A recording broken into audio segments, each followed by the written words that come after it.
Chers petits observateurs, aujourd'hui on va parler de la Mazda CX-30 et une fois n'est pas coutume, on va commencer par parler de son moteur parce que certains d'entre vous doivent le savoir déjà, Mazda inaugure cette technologie du Skyactiv qui nous intrigue depuis un moment et on s'est dit qu'on allait demander à un des représentants de la marque qui s'appelle Camille de nous parler de ce moteur parce que tout commence par là. Et alors c'est intéressant parce que moi j'ai lu plein de papiers, mais je voulais pas dire de bêtises, on n'est pas très techno chez POA, mais ils disent que ça a les avantages d'un essence et d'un diesel. Alors il va nous raconter, Camille, je vois il se serre les mains, il a la lourde tâche. Tu vas bien Camille? Ça va, merci. Ça va bien? Ouais, ça va, merci. Je disais en intro, c'est la première fois, je crois en plus de 2000 vidéos, que je commence avec un capot ouvert. Bah, en plus il y a tellement de choses à dire. Tu te rends compte? Mais ça nous fait plaisir en plus. Tu te rends compte? Et alors, petit détail, quand on a ouvert le moteur, est-ce que tu peux montrer juste avant de parler? Il y a le cache qui se soulève. Tu sais, on dit toujours que tout est caché. Alors le moteur est complètement encapsulé. Ouais. Donc ça a un intérêt aussi qui est double. Le premier, on le voit ici, cet encapsulage permet de faire une montée en température plus rapide du moteur. Ah ouais? Parce que comme ça garde la chaleur. L'eau chaude, on met quand on fait bouillir. Ça garde la chaleur, donc une mise en température plus rapide. Ouais. Et aussi, ça permet un confort acoustique à bord qui est optimal. Donc on entend très très peu le moteur. Et vous le verrez lors de l'essai, c'est assez Et donc vous en êtes fiers parce qu'on peut le voir quand même en dessous. Donc, oui, on peut voir les entrailles effectivement et les détails. Et on en est très fiers parce que ce moteur-là, on l'a attendu. Alors, commençons par le commencement. Comment vous le présentez et qu'est-ce qu'il a de spécial? C'est un moteur essence atmosphérique. Donc moteur essence atmosphérique, 2 litres de cylindrée, 180 chevaux. Ouais. Donc c'est un moteur essence qui fonctionne comme un diesel, c'est-à-dire qu'il utilise le même mode de combustion qu'un moteur diesel. Donc c'est une combustion spontanée, donc une combustion par compression. Donc le mélange air-essence va s'enflammer par compression. Et en fait, on a toujours une bougie, à l'inverse d'un moteur diesel, mais cette bougie a deux utilisations bien spécifiques. Quand on roule en mélange pauvre, donc comme un moteur diesel, cette bougie va juste faire une petite étincelle qui permet d'augmenter la température dans la chambre de combustion et du coup de déclencher la combustion par compression. Donc c'est juste l'étincelle qui augmente la pression dans la chambre de combustion et qui déclenche l'allumage. Alors quels sont les bénéfices en fait? Alors les bénéfices sont doubles. On a les bénéfices d'un moteur essence, la souplesse, la douceur et surtout le silence de fonctionnement, et vous le verrez lors de l'essai, et les avantages du diesel avec des consommations et des émissions de CO2 qui sont basses, un couple plus important et surtout une disponibilité du couple qui est plus importante. Donc on a un couple qui est disponible sur ce SkyActiv-X dès 3000 tours minute. Et du coup les résultats sont factuels. C'est un moteur essence atmosphérique qui est disponible dès 96 grammes de CO2 sur la Mazda 3. Et sur cette version-là, on a 105 grammes de CO2. Et ça, c'est norme WLTP ou NEDC. NEDC corrélé. Tu sais à combien ça montera sur le WLTP? Pour l'instant, on n'a pas encore communiqué les valeurs WLTP, mais elles seront extrêmement performantes et on sera sur bon nombre de versions en malus neutre l'année prochaine. Non, moi déjà, ce qu'on va faire par rapport à l'essai, on l'a un jour et demi, on va dire, et directement ils ont mis les consommations à 0.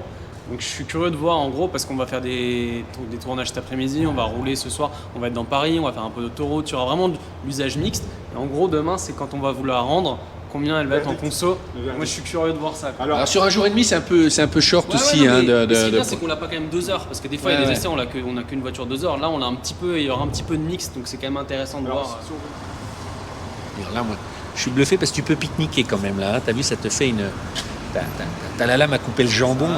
Mais c'est beau, hein, franchement. Allez, on va aller voir. Il fait un temps dégueulasse dehors. C'est pour ça qu'on a commencé dans le. On va se neiger. Voilà.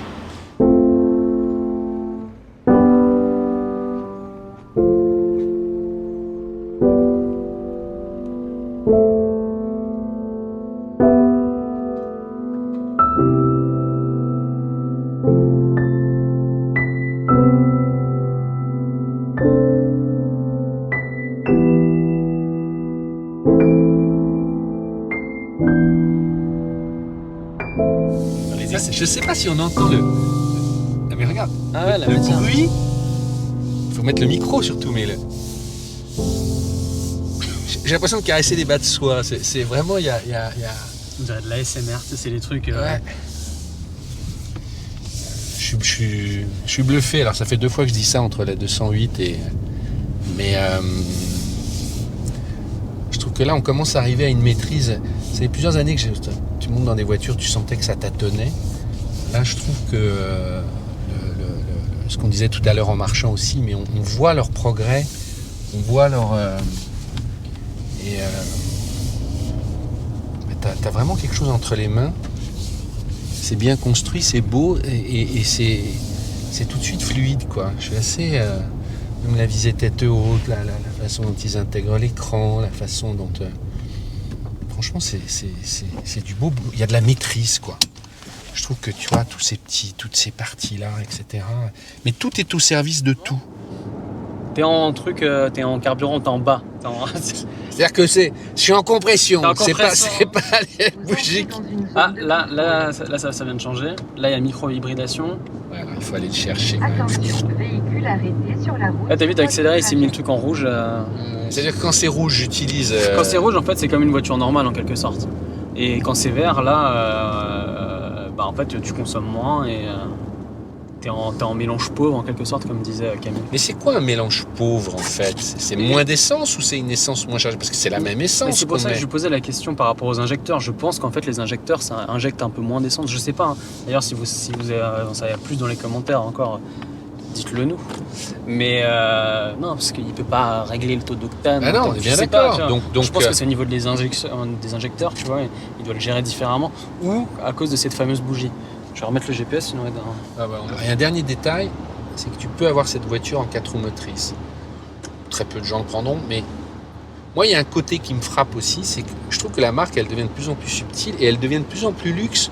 C'est-à-dire que tu as le droit de le prendre, tu sais, comme au temps d'Audi où tu pouvais choisir d'avoir le quattro ou pas, etc. Ce qui est encore le cas aujourd'hui, mais surtout au début. Et c'est plein de petites choses comme ça. Tu vas à droite. On a testé les angles morts. Ah ouais, non, mais il y a le rappel des trucs. J'adore la couleur de l'intérieur comme ça, c'est juste ce qu'il faut. Café, là. Ouais, c'est juste ce qu'il faut.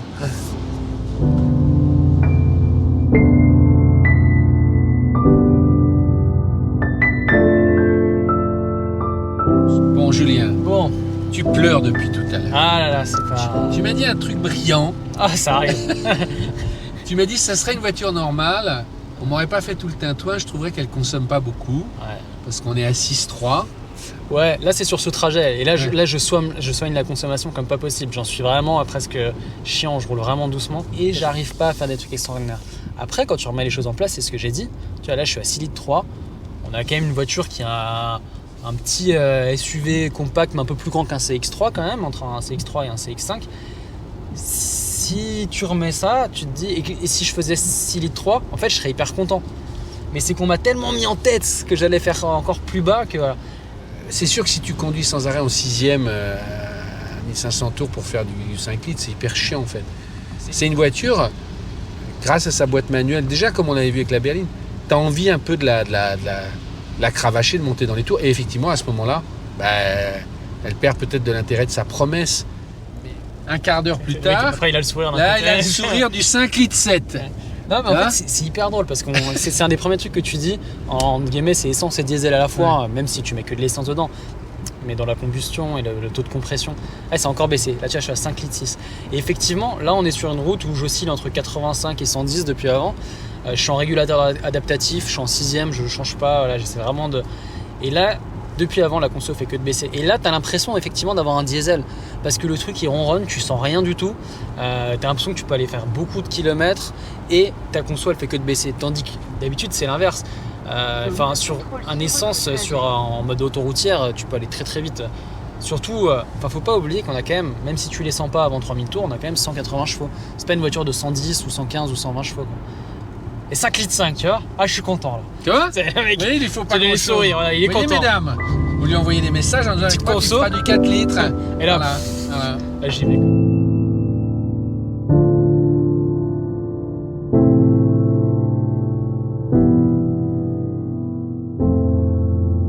On va voir encore 2 autres petits observateurs, c'est le programme du jour, sous cette pluie battante, mais on avait aussi envie de leur demander leur avis, vous allez comprendre pourquoi.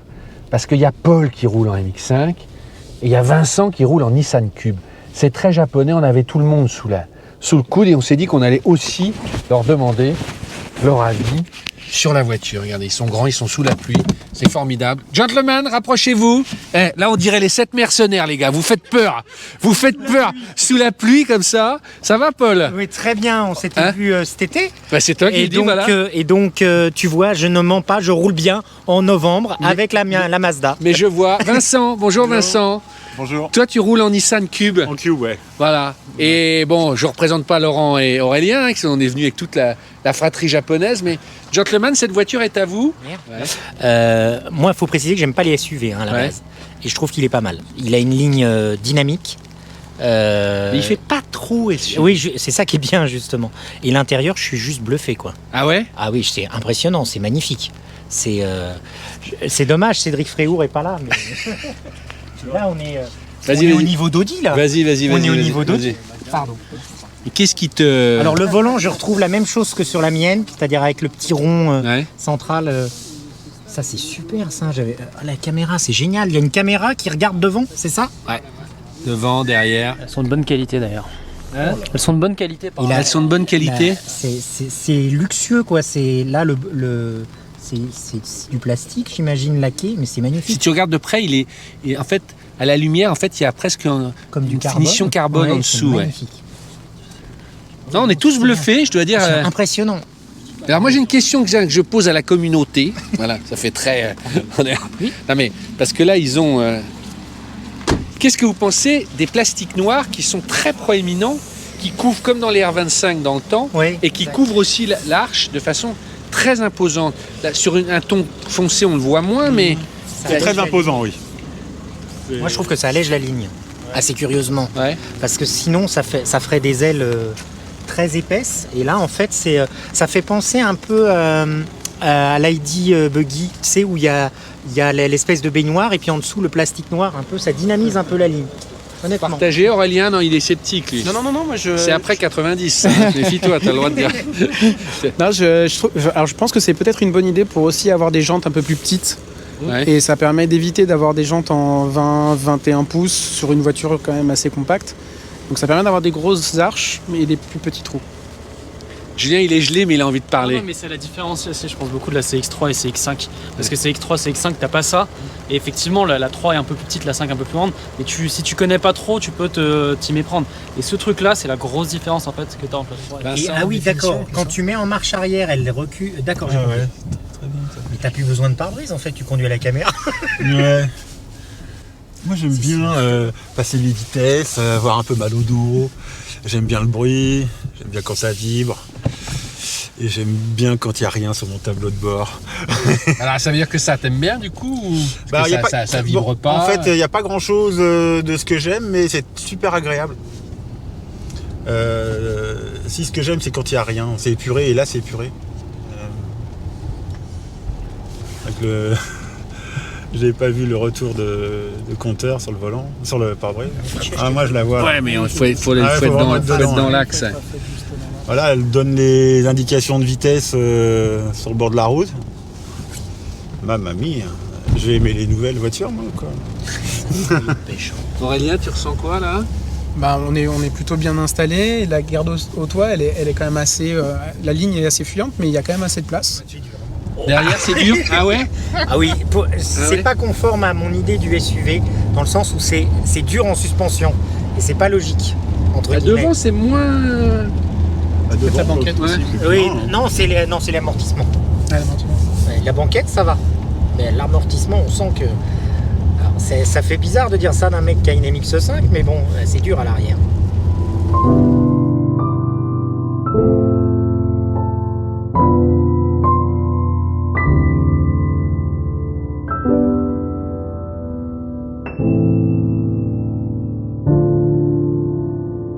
Ça, c'est génial parce qu'on a l'impression qu'il est sur la route, le compteur. Ça fait 3D quoi. C'est magique.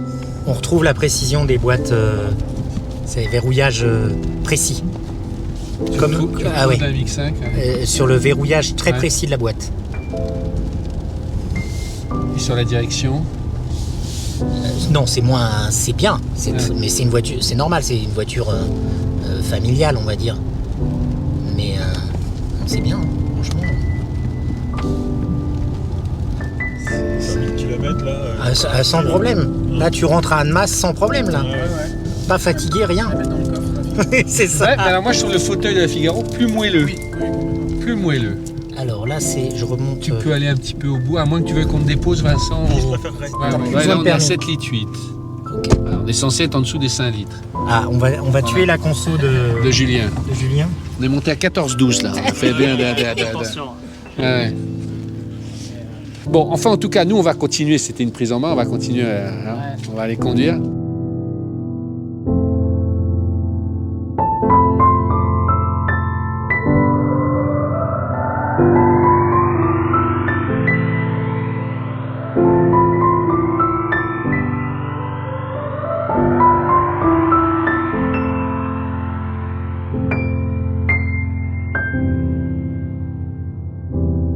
Non mais blague à part, c'est toi qui vas faire le petit observateur là aujourd'hui parce que t'étais pas là hier.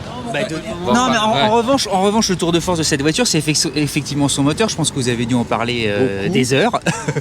Ouais, en fait, non mais il a deux visages. Je sais pas si on en parlera après ou maintenant, mais en fait, moi j'ai roulé avec hier. J'étais 3 heures plus ou moins dans les embouteillages. J'ai fait un peu de périph aussi qui était un peu plus fluide. Je suis venu ce matin aussi sur 6 km. J'ai pris 40 minutes et tout. Et là, en fait, en ville, ce matin, en faisant très attention, j'étais à 15 litres sur 6 km. Et en vrai. Mais en fait, c'était en normalisé en plus. Mais sinon, je peux être. Ouais, mais sur le trajet de 6 km de 40 minutes, qui était de bouchons, et hier, j'étais en moyenne, c'était des bouchons un peu moins denses, et avec un peu de périph', des fois, j'étais quand même à 65-70, j'étais quand même à 8 litres 5, 9 litres. Et en fait, t'aurais envie, ce que je disais, quel est le combo, un peu comme Toyota, que ce soit une hybride, en fait, pour tout ce qui est la ville, parce que là, les consommations sont assez basses, et pour tout ce qui est autoroutier, quel est ce moteur-là, parce qu'effectivement, sur l'autoroute, là, c'est un diesel. Alors, pourquoi une Mazda CX-30, monsieur Cédric? Non, je vais te poser la question autrement. Ça pourrait être dans tes shopping lists? Ça pourrait, ouais, complètement. Ça pourrait parce que... alors ça pourrait... enfin, il faut être honnête. Ça pourrait être intellectuellement, parce qu'elle a ce package qui est vachement séduisant. Après, t'as encore du mal avec Mazda, quoi. Après, il y a toujours cette réticence de bête, presque snob. J'aime bien les trucs allemands et quand t'as tes marques favorites, tu sais, donc c'est un problème d'image de marque. Ouais, quoi. mais complètement, ce qui est complètement idiot. Mais là, justement... Alors que cette originalité, elle est hyper séduisante. Qu'au niveau qualité, tout ce qui... Ils réussissent à marier, tu vois, des choses qui sont compliquées entre le noir et les surpiqûres. Vas-y, roule un peu. Ouais, l'ambiance, franchement, c'est vachement... Le filtrage, parce que c'est... Tu vois, la conduite, elle est sympa. On a tout de suite les dimensions dans l'œil. C'est très doux. C'est pas un tout petit peu creux en bas? Si, il faut en fait, le problème, c'est que il faut l'envoyer en l'air, quoi. Ouais, il est très très très doux. Et il a vraiment 180 chevaux ou pas? Mais tu le sens pas. Enfin, faut le cravacher. Mais comme moi, je suis influencé par Julien qui hier a été complètement obsédé par la conso, donc on conduisait super doucement. Mais la vérité, bon, t'as un super moteur essence et puis voilà. Mais tu sens que les 180 chevaux, tu sais pas où elles sont. Ouais, non, mais il le dit, c'est pas un moteur sportif. C'est. Bon, alors évidemment, vous avez dû le dire, on aurait aimé un truc tout numérique, mais tu sais que c'est numérique au centre, hein. C'est ça qui est fou. Ah ouais, attends, c'est du fake. C'est du numérique qui refait les aiguilles et tu te fais complètement avoir. Ah, complètement. Voilà. Là, t'es bluffé là. Je suis bluffé. Ah, je suis content de l'avoir eu là. Vas-y, remets la vitesse. Et tu peux avoir des vraies aiguilles comme à l'ancienne si tu rappuies encore. Voilà, là t'as une aiguille. Là, avoue que. Ah, c'est bluffant. Mais écoute, tu vois, en ville, moi je la trouve très... elle est hyper sereine et apaisante pour une voiture mécanique. Le son reste agréable. J'avais peur, tu sais, d'un son un peu cliquetant comme les 3 cylindres aujourd'hui, même des 4 cylindres, où à force de leur soutirer le plus possible de sous-consommation, on trahit un peu parfois la nature d'un moteur. Là, je le trouve encore rond. Tu vois, même à 3-4 000, en poussant un peu fort. J'ai quand même pas mal roulé dans les bouchons avec. Honnêtement, une boîte auto. Ouais. Non, mais on est tous d'accord. Non, mais vraiment. Pour le coup, on est tous d'accord.